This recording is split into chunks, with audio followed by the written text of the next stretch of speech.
feel like I look really tall on camera. I'm like, I look really stocky, you know? Like I might be the kind of girl you don't want to run into in a dark alley, right? But you'd never guess that I'm 5'0" tall and that I was once the smallest world champion in professional boxing.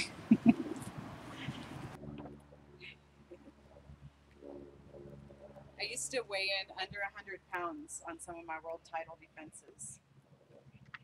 I think I defended, when I defended the WIBA strawweight title at like 98 pounds, 99 pounds, and 101 pounds. Because 102 is the limit. You just can't be over 102. That way you're not going to lose the title on the scales, you know? Have to fight with no title on the line just because you're 2 ounces over. That was not going to be my reality. Although I did have some problems like making weight in 2006 to 2008. I don't know. Yeah. I would sweat down. I put on like one of those sauna suits and jump rope or run on the treadmill, shadow box, and just try to sweat it all off in water weight. I wouldn't take a drink of water for about 30 hours, the night before the weigh-in. So, yeah, every once in a while I'd get on the scales and I'd be like some ounces or a pound over or something.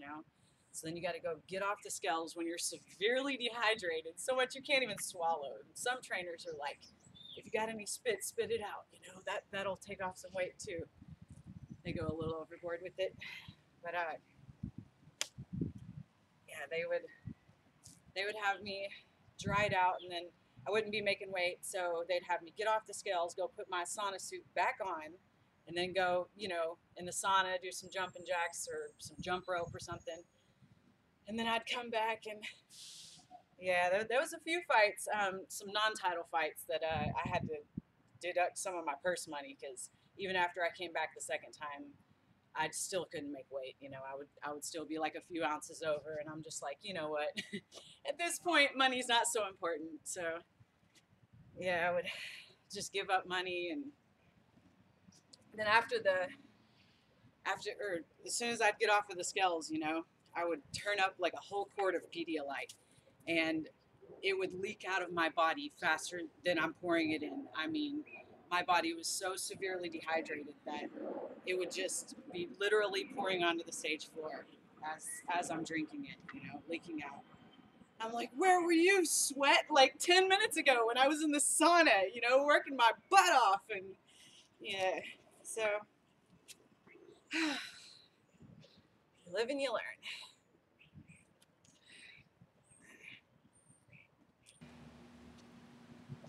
So after the weigh-in, you've got to get up there and do the whole stare down with your opponent, which is sometimes the weigh-in is your first time that you actually get to see your opponent.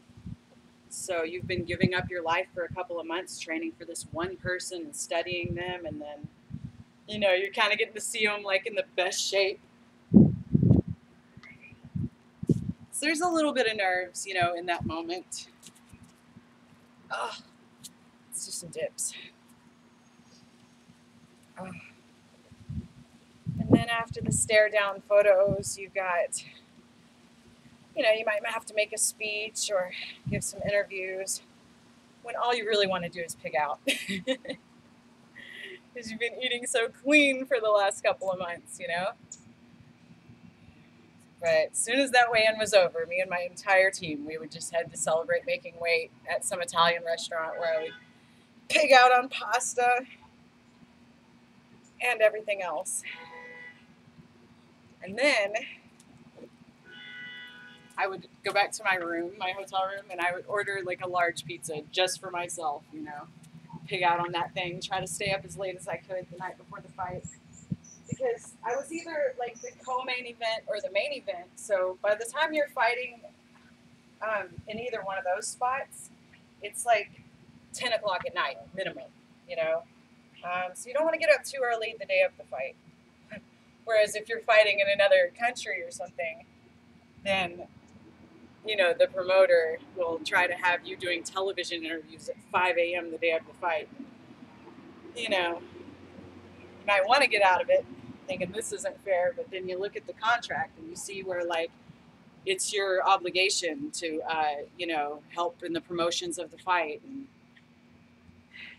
yeah, but you'll notice your opponent's not there at 5 o'clock in the morning, fight day.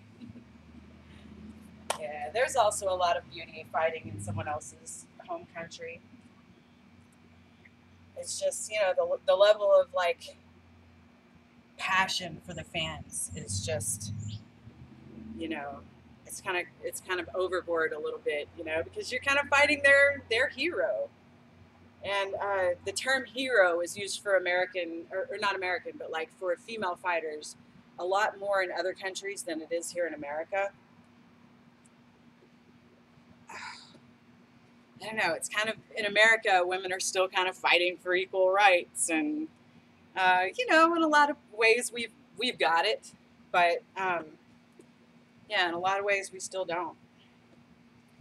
So, in other countries, they almost give too much respect to the women. Because I'd go over there to, like, spar, you know. I would, like, go to Germany and spar with like different guys or girls, you know. And the men would always try to fight me harder over there than in America. But yeah, they're really passionate over there.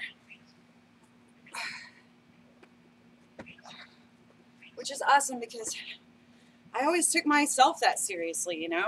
I always took my career that seriously, as serious as they did in other countries. So, yeah. Thanks for listening to me rant, guys. I'll see you tomorrow. See you on holliedunaway.com or on YouTube. Have a good one.